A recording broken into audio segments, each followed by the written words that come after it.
The diner smelled of freshly brewed coffee, sizzling bacon, and buttered toast. The kind of scent that usually wrapped the place in warmth and comfort. But today, that comfort was shattered by the sharp crack of arrogance. A young man, maybe 19, dressed in designer ripped jeans and a hoodie that probably cost more than the waitress made in a week, sat sprawled across the red leather booth like he owned the world. His name was Tyler. His sneakers were propped up on the table, sandwich smeared across the counter, and his phone was raised in his hand, recording everything. The waitress, Adriana, stood quietly beside him. Her pink uniform was wrinkled, and a small coffee stain marked her apron, a badge of a long, exhausting shift. Her hands trembled as she clutched a towel, trying to keep her voice calm. She'd been on her feet since dawn, smiling through rude customers and endless refills just to make enough to pay for her daughter's school books. But Tyler didn't see a hard-working mother. He only saw someone to humiliate. He leaned forward, a cruel grin on his face, and said something she couldn't even fully process before he spit. The warm, disgusting hit of it landed on her cheek. Her knees almost buckled. The diner went silent, the kind of silence that presses against your chest. Adriana's eyes welled with tears she didn't want to show, but she stood there, frozen in disbelief, shame burning through her like acid.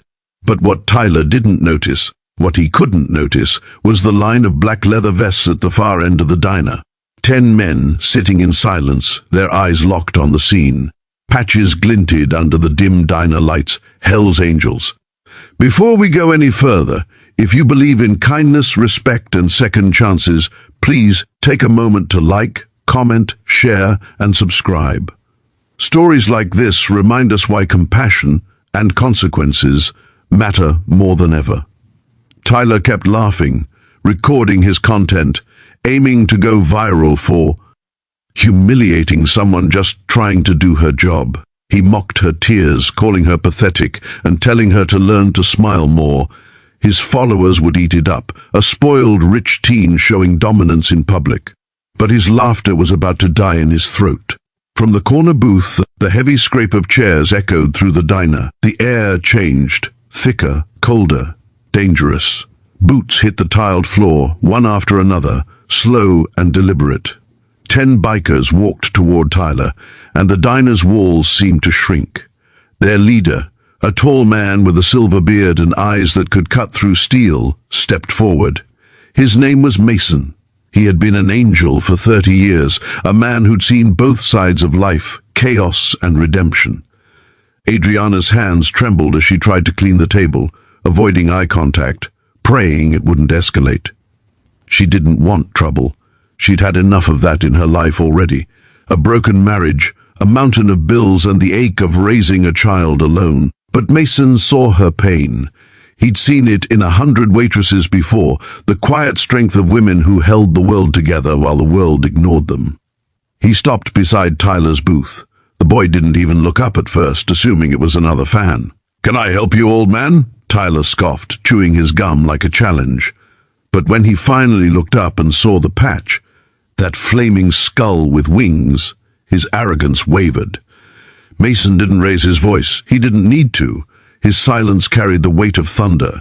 He simply said, "Apologize." Tyler laughed nervously, glancing at his phone. "It was just a joke," he said, trying to play it off. Mason took a step closer. The rest of the angels stood behind him, unmoving, a wall of unspoken warning. Every customer in the diner watched, holding their breath. Adriana shook her head quickly. "Please don't," she whispered. "It's fine." But Mason looked at her and said softly, "No, ma'am, it's not fine." Tyler's smirk faltered. As Mason reached for his phone, plucking it from his hand like it was nothing, he glanced at the screen, saw the live stream running, and ended it with a single tap. "You think respect is content?" he asked quietly. "You think being cruel makes you important?" Tyler opened his mouth, but nothing came out. For the first time, he wasn't behind a screen. He was face to face with real consequences. Mason leaned in close, his voice low. "You just spit on someone who's fought harder for her life than you've ever had to fight for anything." The diner was so quiet that even the hum of the refrigerator sounded loud. Adriana stepped back, tears still on her cheeks. Mason looked at her and said gently, "Go take a break, ma'am. We'll handle this." Tyler looked around, realizing the whole diner was staring at him, not with laughter, not with admiration, but with disgust. Shame crawled up his spine like fire. Mason dropped the phone back on the table and nodded to the angels. They didn't touch Tyler, didn't raise a hand. They just stood there, watching as the weight of what he'd done sank in. That silence was heavier than any threat. Tyler's father was a millionaire real estate mogul, the kind of man who measured love in money and success in dominance. Tyler had grown up with everything except empathy. He'd learned from his father that weakness was failure, that people like Adriana were invisible. But right now, surrounded by 10 men who lived by a code, loyalty, respect, honor, he realized he was the weakest person in the room. Adriana came back a few minutes later, her face washed, her eyes red but steady. She didn't want pity, she just wanted to finish her shift and go home to her daughter. But when she approached the counter, she saw something that made her stop.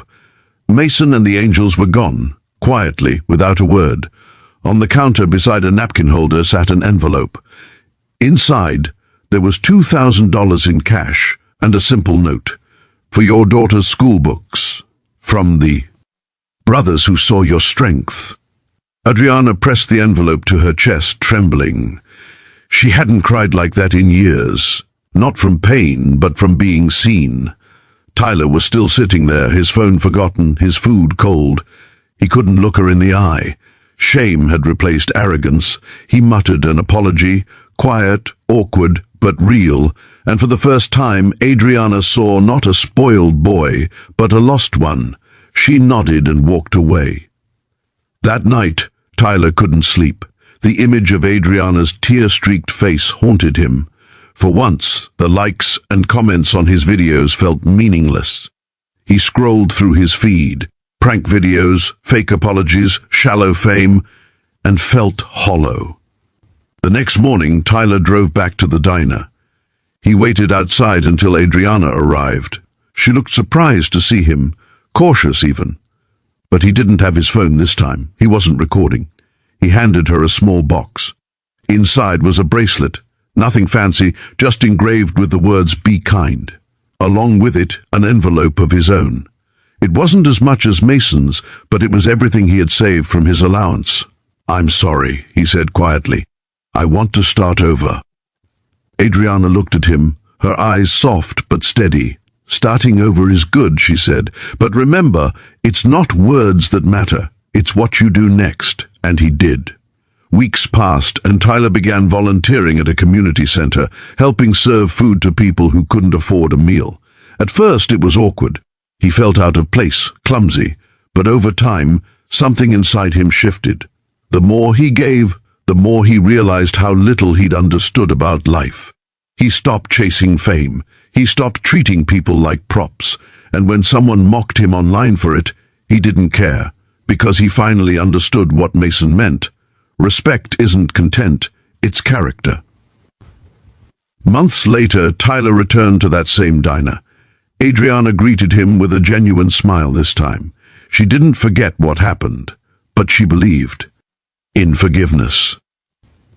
Mason and the angels were there again, sitting quietly in the corner. When they saw Tyler walk in, they gave a small nod. He walked over, introduced himself properly, and thanked them for the lesson. Mason smiled and said, "Just pass it on, kid." And he did. From that day forward, Tyler used his platform to spread kindness, real stories, real change. He spoke about that moment in the diner, how a group of bikers taught him what it means to be human. The video went viral not because it was shocking, but because it was real. And Adriana?